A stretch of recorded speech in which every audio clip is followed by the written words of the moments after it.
little transition, because I'm going to transition right into the energy body. We're going to go right into that last meditation. You can stretch out your legs. I know it's a little bit long, but I really wanted to get into this.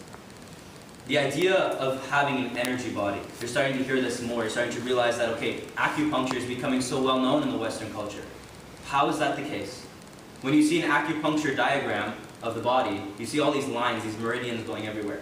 If you cut open the body, you don't find these lines. You don't find these wires anywhere, right? But for some reason, when they put the needle and they put some electricity and it fixes your digestive issues, how is that possible? Well, what's possible is that maybe that there's another side to the spectrum of our anatomy. It doesn't just end at our skeleton. There's more to it, right? There's more to the energies that are working here. So in the idea of your energy system, we talked about this many times, running from the base of your spine to the top of your head. I mean, your energy system goes much farther than that, but we'll keep it simple for now. These energy centers were all these lines. So all these lines you see on an acupuncture diagram, if you haven't seen them, go type it in Google, you'll find it. It's very basic. Lines going everywhere in the body, all through your head, everywhere, right? One little note, I had a friend that posted yesterday, she had a nose ring for 16 years. And her acupuncturist told her she has to remove it because it's causing her digestive issues, right? Because she has it right in her nose. And of course, have you ever seen a facial diagram of where acne and pimples originate? Has anyone ever seen this? No? Okay, type it in reflexology facial chart or acne facial chart. You'll see all the different areas in which you may break out or have any sort of issues is relating to all the different organs in your body. So for instance, right here, the digestive issue is with the stomach. Right, so having a needle right in there constantly may be causing some issues, right? And of course, this is constantly being proven through science, so we have the backing, even though we don't really need it, to prove to ourselves of what's occurring. The other thing, I think mine's still on. The main idea of what we're going to go into today, so very practically, there's 7 main energy centers that run from the base of your spine to the top of your head, each representing a different color in the spectrum of light, each representing a different physical part of your body, each representing a different gland, a very important gland. Each of these glands, like the pineal gland you may be hearing often, your thyroid gland, these types of things, they produce a certain fluid. And when you're activating these energy centers, this fluid is constantly circulating through your spine. And this allows you to have a greater perception, more vitality, better health. There's so many things that come from this.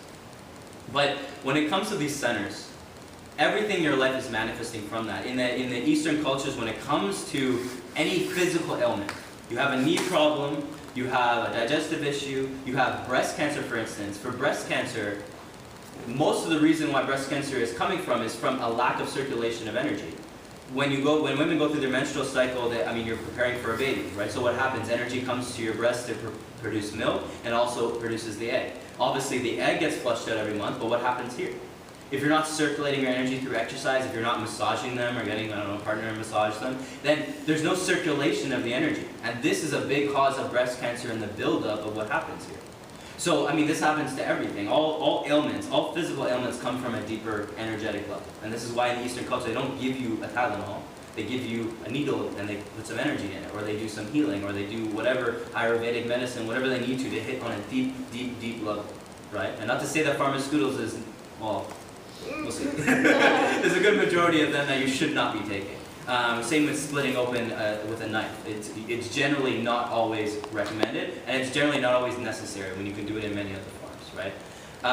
But anyways, as we get into this next meditation, we're basically going to go through each center. So all you need to do now, I'm going to focus your energy there, get you to visualize the color, get you to visualize a ball of energy is usually better, but if you can't do that, at least just the color and the focus of the area. Because as you go through your life, you will find areas of your life that will correspond to these different aspects. And over various classes, I'm going to get a little bit deeper into each one, so you can understand that maybe one is more excessive. So imbalance can work in 2 ways. It can be overly excessive or kind of blocked and contracted, right? So for instance, a root chakra that is blocked will cause, the root chakra is related with physical vitality, with financial stability, with security, with any sort of, sorry?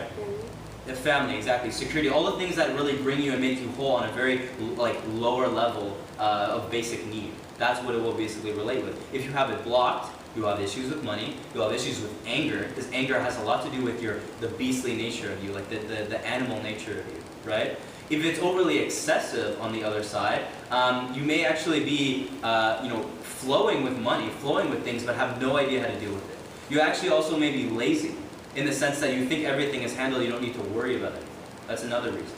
A lot of people, in the sense of people going through spiritual development, they start to awaken their third eye chakra, the pineal gland. And I went through this process heavily, where you expand it so much.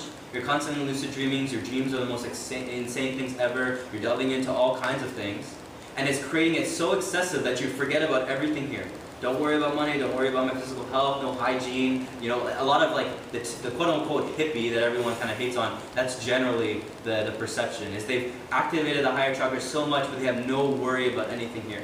And that's when they have physical issues, they don't care about normal life, that kind of thing, right? And not to generalize, but that's kind of what we have a perception about. So it's about balancing each and every one. Because when you have them each balanced, your life will be pristine, I'll tell you, pristine. And when you can really understand when they block, when they're excessive, when you can fix them, when you can release them, it's like an everyday thing. It's not just a once in a while come to dream class, but it's all the time. 24/7 you'll be able to be in tune with them. Okay? So we're going to go through them right now.